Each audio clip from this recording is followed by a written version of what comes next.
in the wbap Weather Center. New tornado warnings are being issued southwest of the Metroplex. The Hood, Erath, and Somerville counties. Stand by as we alert our other stations in the area and wbap. Yes.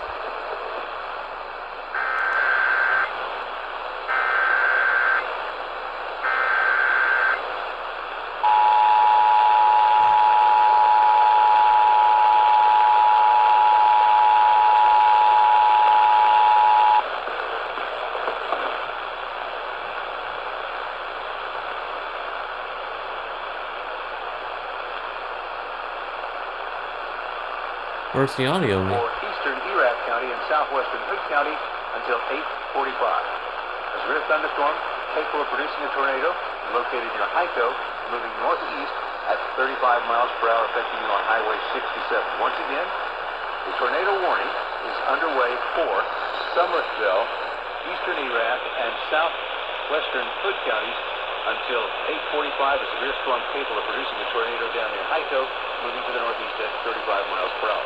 All North Texas stations affected by this alert are requesting